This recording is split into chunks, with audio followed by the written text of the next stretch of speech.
Hello, everybody, and welcome back to the Heartbeat, your daily Inter Miami podcast. And today we are talking about a done deal. Diego Gómez heading to Brighton. We've known for quite some time that Brighton was interested in this player, for months, really. We've known for months that Diego Gómez and Brighton had an agreement on what his contract would look like. And so all that was left was for Brighton and Inter Miami to come to terms on an agreement. It is clear that that's now happened. We heard on Monday some reports from Europe that Brighton felt like they had closed the deal. This morning, last night, we heard from MLS sources, Tom Bogart most prominently, that the deal is done from the club's perspective. It sounds like it's a $15 million deal plus $3 million in add-ons. Going to Inter Miami for this player. And then most importantly, as far as an Inter Miami perspective, is that Diego Gómez will stay with the club throughout the rest of the MLS season and then join Brighton at the end of the campaign.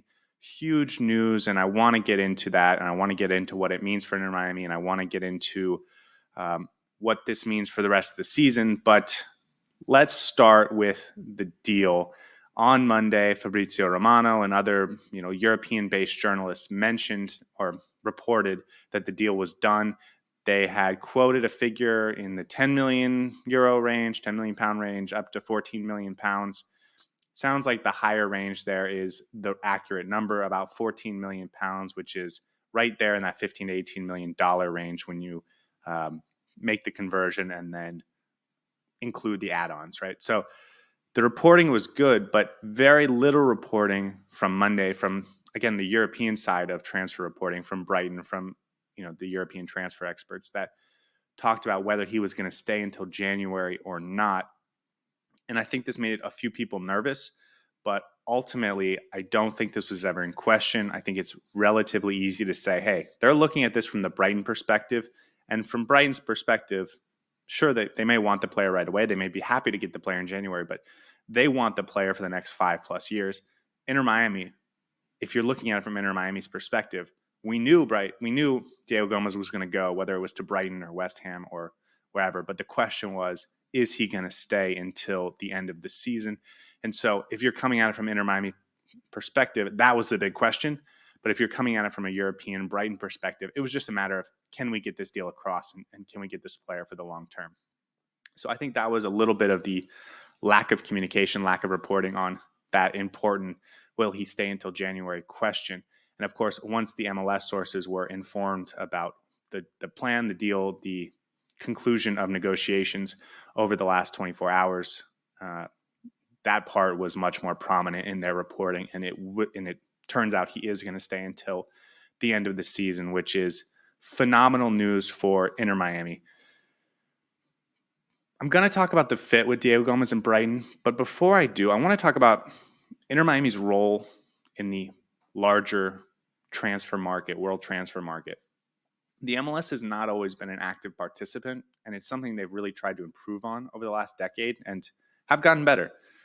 But of course, Inter Miami's only been around for a few years, and they had never developed a player quite like this, where he was going to leave Inter Miami for greener pastures. I know there have been players that we've moved on, traded to, bigger clubs in the MLS or tried to move on to Liga MX clubs or something like that, but never a player that was so good at Inter Miami that he had to move on to Europe in order to pursue the next part of his career. And Diego Gómez was really the first player that we've done that with.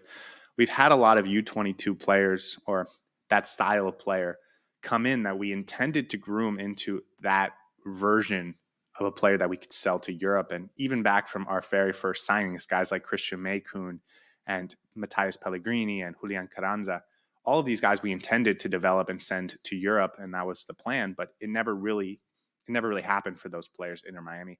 And of course, the same can be said for Emerson Rodriguez and players of that ilk. And so when we signed Diego Gómez and when we signed Toto Aviles and Facundo Farias last summer, it was with the acknowledgement that we don't have a great track record of taking these young prospects and turning them into players that European clubs would want.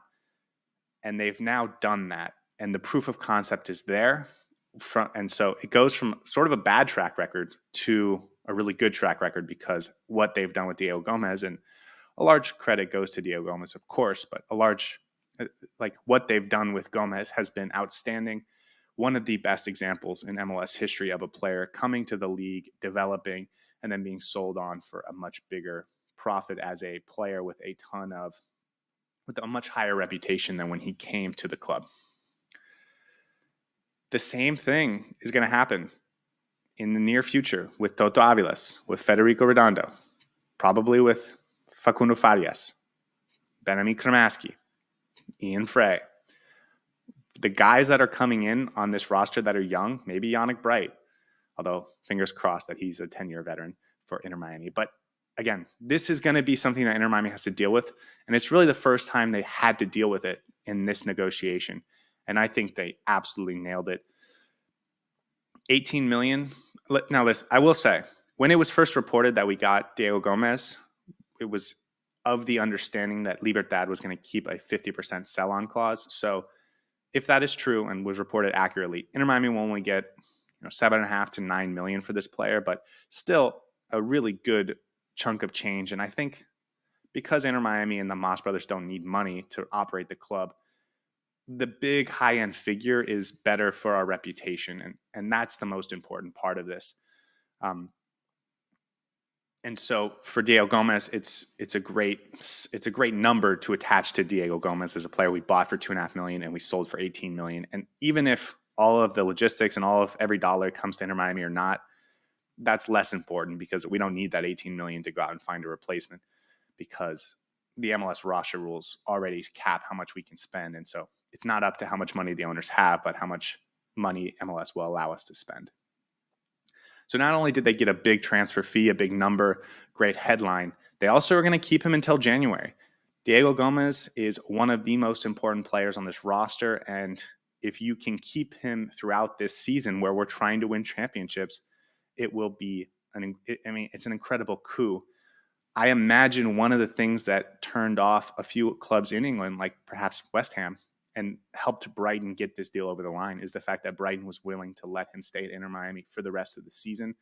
Inter Miami, I'm sure, loved that, but ultimately for the player, I think it's good too.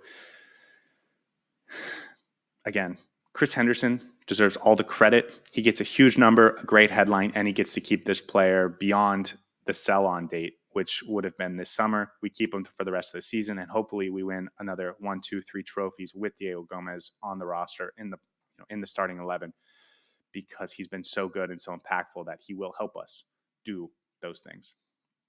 As far as Gómez, I love the deal for Gómez. He is a very good athlete, elite athlete, Premier League level athlete. And what I mean by that is he's not just fast, but he's very physical, and he can stand up to the toughest parts of this game and in the toughest leagues in the world. And of course, the Premier League is one of those. We've seen him develop the precision this season. I think that was the biggest question mark last year when he first arrived, was can he make that final ball in? Can he put the shot on target? And he's been much better about that this season. Certainly taken a step forward. We saw that, or at least Brighton saw that in the pre-Olympic tournament, the Olympic qualifiers for CONMEBOL, and that has continued right into the MLS season. And Gómez has been fantastic. He's been so good that Tata Martino has regularly used him as a left winger just to get some pace and physicality and pressing from the front in that front line. And then, of course, as an option over the top, which he's been really good at. Of course, he's a box-to-box midfielder long-term. This isn't a player that Brighton sees as a winger, and he is a tailor-made box-to-box midfielder in the Premier League. So really, really good move for Diego Gómez. I know a lot of South American players would love to go to La Liga or potentially the Portuguese league or potentially Serie A, but this player, Diego Gómez, has always had the Premier League written all over him, and it sounds like he's known that and has wanted to go to the Premier League for some time. And so for Inter Miami to allow this player to live his dream, achieve his dream, is an incredible, incredible moment for the club and for Diego Gómez. And I think the timing is really good too.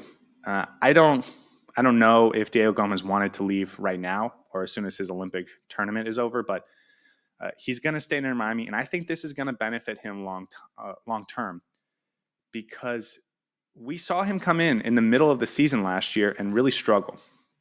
And then he got an off season to calm down, let the nerves settle in, make sure he felt like he was a real part of the team, and then he blossomed after an off season. And this season, he's been incredible. He's now going to follow that same game plan going to the Premier League, which is certainly a step up in competition. No doubt about that. He's going to go in the middle of the year. He's going to be on a team that's already probably not in the relegation fight, maybe fighting for Europe, where he's going to be expected to be a role player, maybe come off the bench, contribute a little bit, but not be an instant starter, an instant impact player. And oftentimes, if you're a club and you're spending close to $20 million on a player, you expect them to come in and be a starter. And so for Diego Gómez to avoid that, for Diego Gómez to not have huge expectations right away, I think is incredible for him. It's going to be good for his development. And so by the time he gets half a season in the Premier League, gets a full offseason, a full preseason, he will be ready to go for the 2025-2026 season for Brighton. I don't think you could time this any better if you were Diego Gómez. I think for Brighton, that learning curve will be really nice, and then they can finally put some expectations on him in season 2. And so for Diego Gómez, I think this is the perfect development pathway. And I'll also add Brighton, one of the best clubs in the world at identifying talent, and perhaps the very best club over the last 5 years or so at identifying and then developing talent. There's no doubt they're going to have a plan for this player. There are clubs that are buying a ton of South American gems. And, we see Chelsea every week buys a new teenager for more than $10 million. Brighton always has a plan for their players. They are going to be a club that prioritizes his development. And ultimately, you'd expect them to maximize what Diego Gómez can be if he stays at Brighton. I'm really excited for this player. He's going to become one of my favorite players in the Premier League instantly. And I expect him to be a tremendous success after getting half a season to get his feet wet and then a full offseason to get incorporated into the first team. So I'm really excited about what this means for Diego Gómez. I love the move. I love everything about it. And the fact that we get to keep him until the end of the season is a huge bonus. And so credit to Diego Gómez and his agent for finding the right spot. Credit to Chris Henderson and the front office for getting the best possible scenario for Inter Miami out of this situation. Okay, I've talked about Diego Gómez and what it means for Inter Miami a number of times over the last couple of weeks, and so I refer you to previous podcasts about Diego Gómez and Brighton for more on that topic. But there are a couple other things I wanted to touch on today, and so I'm just going to leave it there. Diego Gómez will be back with Inter Miami at some point over the next couple of weeks. He will, I'm sure, travel to England to do his medical and to sign the contract as soon as the Olympics are over. But he will then return to Inter Miami. I expect him to be available at some point in the Leagues Cup if Inter Miami can keep advancing, and ultimately just good things for both the club and the player for the rest of this season. Speaking of the Olympics, the third match day of the Olympics was yesterday. The USA beat Guinea 3-0 and Paraguay beat Mali 1-0, which means both nations after losing the first round in pretty dramatic fashion rebound with back-to-back victories in order to advance out of the group stage. Both advanced to the quarterfinals. The next round of the Olympics, the quarterfinals, will be on Friday. The USA will play Morocco and Paraguay will play Egypt. I did look it up, and both teams are slight underdogs, but certainly not overwhelming underdogs. The other two quarterfinals are Japan, Spain, and France and Argentina. And so I think both the USA and Paraguay are somewhat lucky to avoid playing those two teams in this quarterfinal match. Of course, if you win the quarterfinals, you'll have both a semifinal in order to go to the gold medal game. But even if you lose the semifinal, you'll still have a second chance in the third place game to medal. And so at this point, the USA and Paraguay, both teams have a realistic shot to get a medal in this Olympic Games. And that is, I think, the best case scenario you could have asked for if you were either of these teams going into the tournament. France has been incredible. I think they're the overwhelming gold medal favorites. Japan and Spain will play in a quarterfinal. I think that's another excellent matchup. I think there's a real chance the gold medal game is between France and the winner of the Japan-Spain game, but we'll have to see.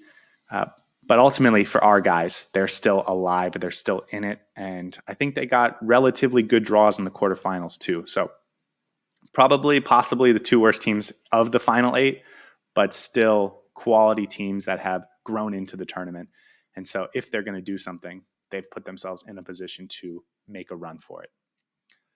Another story from around the league, the Columbus Crew last night traded for DeJuan Jones. DeJuan Jones is one of the best fullbacks in the league. He can play on either side. The New England, for the record, he played for the New England Revolution. They're having a bad season, but that's not on DeJuan Jones, who is one of the best fullbacks in the league. I'm not sure how many games he's played this season, but he's been very good when he has played. And over the last several seasons, he's proven himself to be one of the best fullbacks in the league. And now he's a member of the Columbus Crew, who are one of the most talented teams in the league, no doubt about that. They are playing really well of late. They've gotten a few poor results over the last couple games, but they've been on an incredible tear this season. They were the MLS finalists in the CONCACAF Champions Cup. They are going to be one of the favorites to win this Leagues Cup tournament. And for the Columbus Crew to add a player like DeJuan Jones when they already had two really solid wingbacks is a scary proposition. They are building their depth. They are improving their quality. They are improving their roster because they think they can go this season and win the MLS Cup again. They think they can make a run of the Supporter Shield. And so for Inter Miami to sit on their hands and do nothing this transfer window, I think is negligence. And ultimately, I think this move shows Inter Miami has to keep improving or they will be passed over. I think we've seen, even if Tata Martino disagrees, we've seen that this roster on paper and when everyone's healthy is the best roster in MLS. But that doesn't mean that we're going to be healthy. And that doesn't mean that other teams aren't going to try and pass us over the next couple of weeks. Inter Miami needs to continue to be active in order to bulk up this roster to make a run for the playoffs. Listen, last year the Columbus Crew traded for one of the best MLS veterans in the league in Julian Gressel, and it helped them win the MLS Cup. Now they're doing the same thing with DeJuan Jones. It is proven to work. DeJuan Jones, a player that can play in those wide wingback areas for them, just like Julian Gressel did. And so this is a move that has proven itself successful for the Columbus Crew. And I think it sends a message to Inter Miami. Hey, we can't just add David Martinez and think we're good. We have to continue bulking up this roster. And I think the front office will do that. I think Tata Martino continually wants to do that, but they have to get it done, right? And so I thought I would mention that because this is a pretty big move within the MLS for DeJuan Jones to join the Columbus Crew. And then lastly, I want to talk about the Leagues Cup. Inter Miami hasn't played since Saturday night. With 3 points against Puebla, they almost certainly punched their ticket into the next round. But I wanted to give an update on what else is happening around the tournament and mostly what's happening when it relates to Inter Miami. Tonight, Puebla and Tigres play each other at NRG Stadium in Houston. And so this is the second match of our group. Inter Miami not involved, of course. If Puebla loses or draws, Inter Miami is officially through. And if Tigres wins or wins on penalties, then the third game is just for seeding. If Puebla wins, they would have 3 points, Inter Miami would have 3 points, and Tigres would have 0, needing a victory on Saturday night in order to advance. And so that is probably the worst case scenario if you're Inter Miami. You want Tigres to get the result tonight so that Puebla is eliminated, and that game on Saturday is just for seeding. It will not be meaningless regardless of what happens, but it will be just for seeding. If Tigres wins, it will depend on the goal differential, on whether a draw will, who will advance on a draw on Saturday. Of course, they go to penalties on a draw. So even a 2-point victory, if you draw, but then you win in penalties, you get 2 points. Even if that happens, it'll just be the winner that advances if Tigres gets a win tonight. But if Tigres gets a draw and then wins on penalties, then the two would be even. It would go to goal differential, which would favor Inter Miami in that case. So the technicalities of what happens tonight will have an impact on what happens Saturday or what the final seeding will be. But ultimately, the goal should be to root for a Puebla loss or a draw that results in either way, it doesn't matter. If Puebla doesn't win this game, they'll be eliminated. Inter Miami will be through. And that's what we as Inter Miami fans most care about. And then the next group that Inter Miami is going to play is East Group 6. And I wanted to touch on their games because their second match day game was last night. That group consists of Toronto, Pachuca, and the New York Red Bulls. The New York Red Bulls and Pachuca played last night. And as a reminder, on Saturday, the New York Red Bulls and Toronto played each other. Toronto won that game in penalties, so they got 2 points. The New York Red Bulls got 1. Last night, the New York Red Bulls and Pachuca played, and the New York Red Bulls survived with a draw. Pachuca ended up winning on penalties. And so right now, all 3 teams are tied on 2 points. Toronto with a draw plus win in penalties, Pachuca with a draw plus win in penalties, and then the New York Red Bulls with 2 losses in penalties. So the New York Red Bulls are done but they're also all even on goal differential. And so it sets up a very interesting Sunday when Toronto and Pachuca play. If either team loses that game, that team is eliminated. But if they draw, regardless of what happens in penalties, the New York Red Bulls would be eliminated. And so, huge game. I'm sure both teams will come out early trying to win the game. But in the second half, if it's a draw, they might both settle for a draw because that would mean both teams go through, and then the penalties would just be for seeding. An interesting storyline heading in. Inter Miami, if they finish top of the group, will play the second-ranked team in this group. And if they finish second in the group, they'll play the top-ranked team in this group. So if whatever happens in this game on Sunday will tell us everything about what happens for Inter Miami's next game. So just something to keep in mind. That game did happen last night, and I thought I should talk on it. Guys, that's it for today. I hope you have a wonderful day. And as always, I'll see you tomorrow. Have a great day.